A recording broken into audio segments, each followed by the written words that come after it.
Alors Thierry Roquefeuille, je suis président de la FNPL depuis 2012 et j'étais président de l'interprofession laitière jusqu'au 9 juillet dernier, présidence que j'ai laissée suite à un conflit avec les transformateurs laitiers.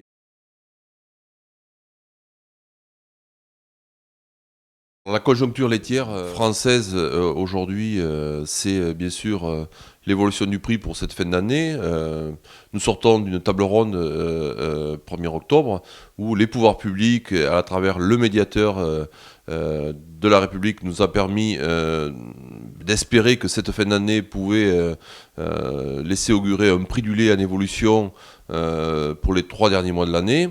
C'est ce que nous espérons fortement au vu de la mobilisation qui a été la nôtre cet été, qui a été la vôtre aussi.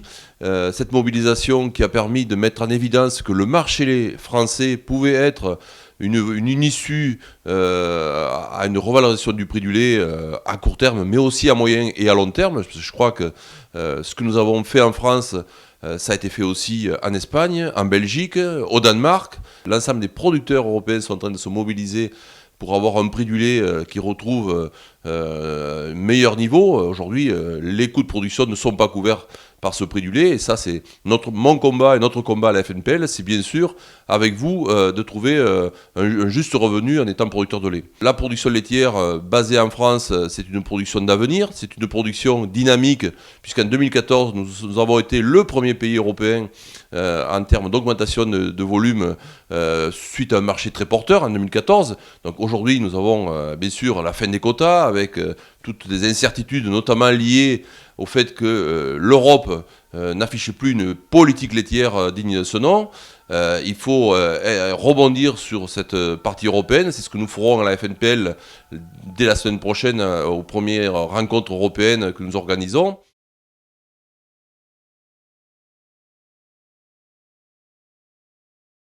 Depuis quelques jours, quelques mois, nous avons bien sûr des OP qui se posent la question de l'accessibilité, de la marchandisation des contrats, des producteurs qui sont face à leur entreprise et des entreprises qui leur disent qu'ils ont besoin de moins de lait.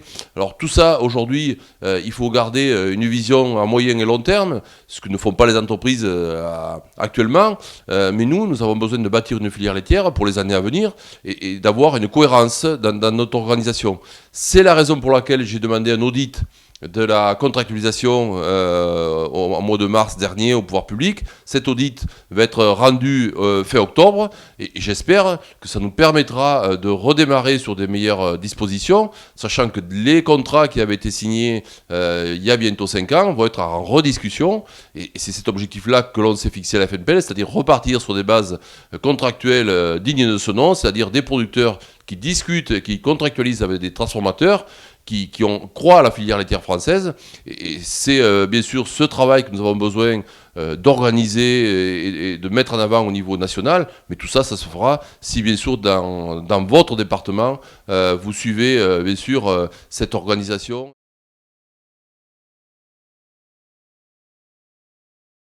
Bon, c'est pour moi l'occasion de donner un clin d'œil à toute l'équipe de la FDSEA et derrière son président, bien sûr, Philippe Géant, de savoir que le département de la Mayenne est un département qui sait se mobiliser, qui sait défendre l'intérêt des producteurs.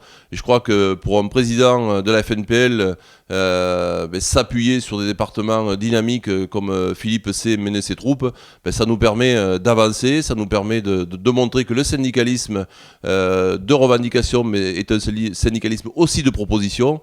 Et je crois que c'est dans ce sens-là que je travaille avec mes équipes ici à la FNPL. Et bien sûr, le relais du département est indispensable. Nous avons besoin de vous sur le terrain, nous avons besoin de présidents de fédés motivés, nous avons besoin de producteurs de lait motivés.